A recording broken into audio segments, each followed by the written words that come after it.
The alkaline mud of Kepler 442b stretched before Louis Chen like a vast, chemical-rich ocean frozen mid-wave. His exosuit's atmospheric processor hummed steadily, converting the planet's nitrogen-methane atmosphere into breathable oxygen, while his boots crunched through the crystalline surface layer. The settlement mission had been his retirement plan: 12 years of military service in the Outer Colonies War, followed by peaceful terraforming work on a virgin world. Simple. Predictable. Nothing about the three figures embedded in the mud ahead looked simple or predictable. Louis's helmet display flickered with bioelectric readings that made no sense. Three humanoid forms, partially submerged in the thermoactive mud that bubbled at precisely 42.7 degrees Celsius due to geothermal vents below.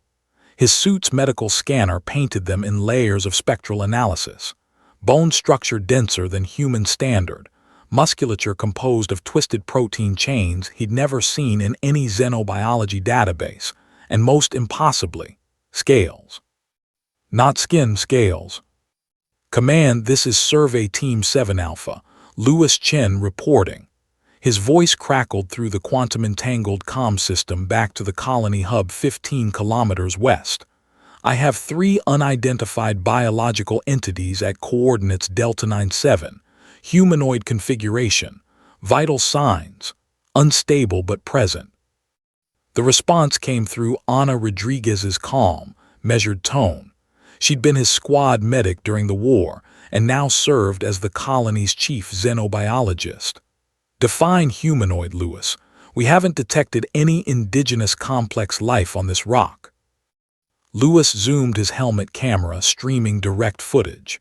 Bipedal, 2 arms, bilateral symmetry, but covered in what appears to be dermal armor, overlapping scales with a metallic sheen.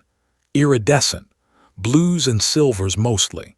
And before you ask, yes, they appear to be female by human anatomical standards, and no, they're not wearing anything. A pause. Then Anna's voice carried a note of scientific excitement that Louis remembered from their wartime days when she'd discover some new pathogen or alien ecosystem. "I'm suiting up. Don't touch them. Don't move them. I'll be there in 20 minutes. Louis crouched at the mud's edge, his suit's spectrometer analyzing the composition. The mud was rich in rare earth elements, electromagnetic compounds, and something his database flagged as unknown organic polymers. The three women, if that's what they were, lay partially submerged, their breathing shallow. His scanner detected brain activity, though the neural patterns looked nothing like human encephalography. The first figure was closest. Her face, though covered in delicate silver scales that caught orange sunlight, held an uncanny beauty. High cheekbones, a sharp jawline, and when her eyes briefly fluttered open, Louis saw vertical pupils like a reptile's glowing amber. Her hair, if it was hair, flowed behind her in thick strands that seemed more like flexible crystalline filaments than keratin. The second and third figures lay tangled together, their scaled bodies reflecting the rust-colored sky. One had scales of deep sapphire blue, the other emerald green with gold undertones. All three possessed what Louis's military training identified as dangerous anatomy: taloned fingers, elongated canines visible behind parted lips, and a ridge of larger scales running down their spines that suggested either armor or possibly concealed wings. 17 minutes out, Anna's voice crackled. "I'm reading your biometric data. Your heart rate is elevated. You okay?" Louis realized he'd been holding his breath. "Yeah, they're beautiful, Anna, in a terrifying, completely alien way." Beauty is often an evolutionary defense mechanism. Stay sharp. He was about to respond when the mud 50 meters to his left erupted. An arm burst from beneath the surface, but this was no delicate, scaled limb like those of the three women. This appendage was massive, easily 3 meters long, covered in armored plating that looked like biomechanical fusion of chitin and metal alloy. The hand had 7 fingers, each tipped with what Louis's military implant identified as plasma discharge nodes. "Contact," Lewis backpedaled, his hand instinctively reaching for the plasma rifle maglocked to his thigh. Anna, we have a fourth entity, large, hostile configuration. The arm was followed by a shoulder, then a head that rose from the mud like some primordial titan. The face was vaguely reptilian but wrong, asymmetrical, with three eyes arranged in a triangle pattern, each glowing with internal bioluminescence. The creature's mouth opened to reveal not teeth but rotating bone structures that churned like organic gears. Lewis's combat instincts, honed through a dozen firefights across 3 star systems, took over. He raised his rifle, targeting reticle locking onto the creature's center mass as it continued pulling itself from the mud. It stood at least 4 meters tall, its body a nightmare amalgamation of dragon-like features, and what looked disturbingly like cybernetic enhancements grown organically into its flesh. "Don't fire," Anna's voice cut through his rising adrenaline. "Lewis, if this is a rescue scenario, that might be their guardian or parent." The creature's 3 eyes focused on Lewis, then shifted to the 3 unconscious women. It made a sound, a deep, harmonic resonance that Lewis felt through his suit's external audio receptors. The sound carried layers of complexity, almost like language compressed into a single vibration. Lewis kept his rifle raised but didn't fire. "It's communicating. My translator AI can't parse it." "Because it's not language," Anna replied. She was closer now. Lewis could see her rover's dust trail on the horizon. "It's electromagnetic modulation. The scales on those women are lighting up in response. They're receiving the signal." He looked down. Anna was right. The scales on all 3 women had begun to glow with soft bioluminescence, pulsing in patterns that matched the creature's vocalizations. The silver-scaled woman closest to him opened her eyes fully, those amber reptilian pupils dilating as they focused on Lewis. She spoke.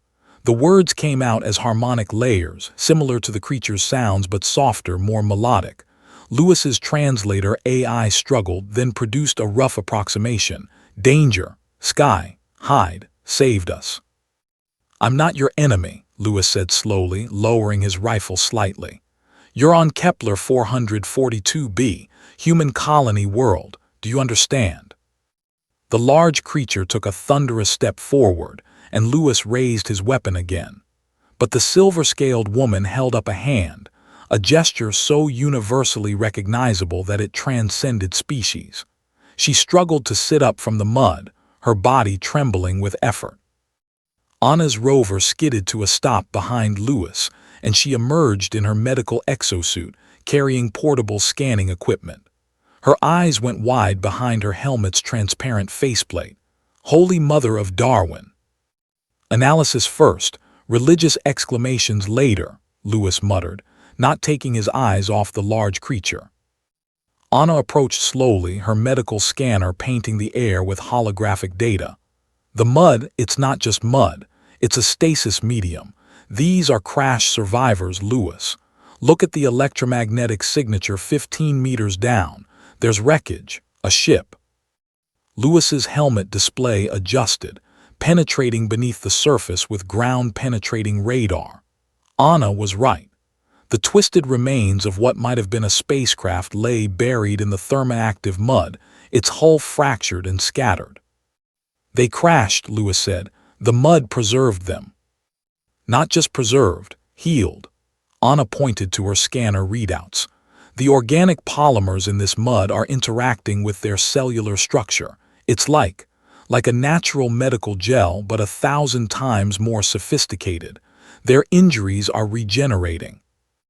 The large creature made another harmonic sound, and the 3 women responded in unison, their scales glowing brighter. The silver-scaled woman locked eyes with Lewis again and spoke, her translator AI now producing clearer results. "Guardian, protector, father form, we. Daughter forms, escape from. War sky, humans. Dangerous."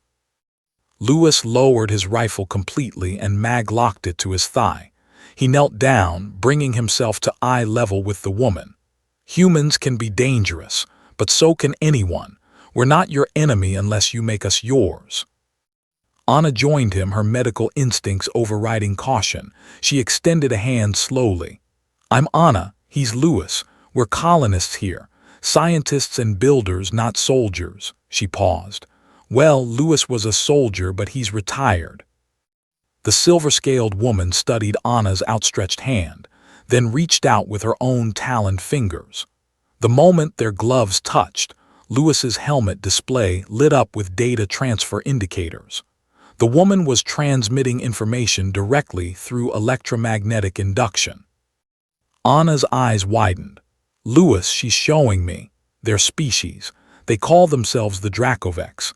Silicon-based life forms from a high-gravity world orbiting a binary star system. They're refugees. Their world was consumed in a stellar conflict. Weaponized stars used as siege engines. Weaponized stars. Louis felt his military background struggling to process the scale of such warfare. They fled, hundreds of colony ships. This one crashed here during a navigation malfunction.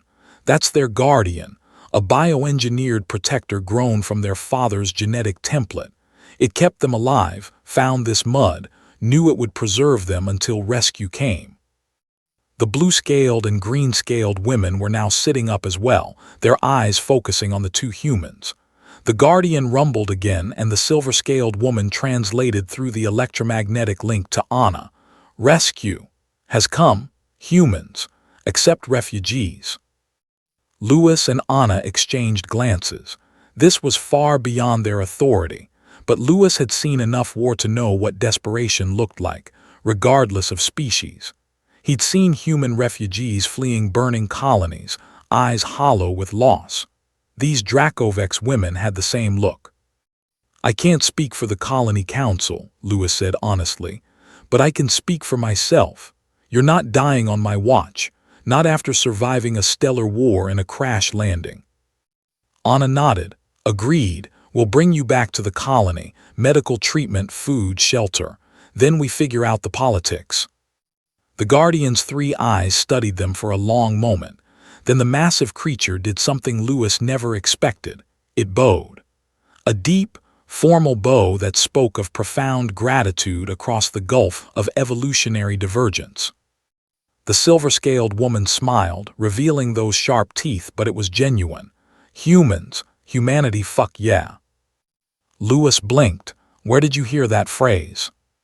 Electromagnetic. Radio signals, your broadcasts. Many species speak of humans, crazy, brave, impossible. We hoped it was true. Anna laughed, the sound cutting through the tension. Well, we try to live up to the reputation.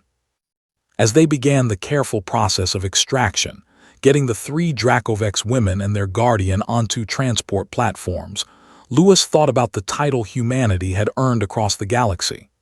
Other species saw humans as reckless, aggressive, impossibly resilient. The phrase, humanity fuck yeah, had become shorthand for human unpredictability and refusal to accept defeat. But standing in the alien mud of Kepler 442b, helping three dragon women and their cybernetic guardian to safety, Louis realized the phrase meant something else too. It meant showing up. It meant choosing compassion when you could choose violence. It meant looking at something completely alien and terrifying and deciding to help anyway. As the orange sun set over the mud flats, painting the sky in shades of amber and rust, Louis Chen, veteran of a dozen campaigns and survivor of nightmares he rarely spoke about, made a decision. Whatever political complications came from this, whatever security concerns the council raised, he would stand by these refugees. Because that's what humans did, even when it was crazy, even when it was dangerous, especially then. The silver-scaled woman gripped his hand as they loaded her onto the transport, her amber eyes meeting his. No words were needed, electromagnetic or otherwise. Understanding passed between them, survivor to survivor, refugee to protector. Welcome to Kepler 442b, Louis said quietly. Welcome home. Behind them, the Guardian's harmonic rumble echoed across the mud flats, and for the first time since the crash, It sounded like hope. And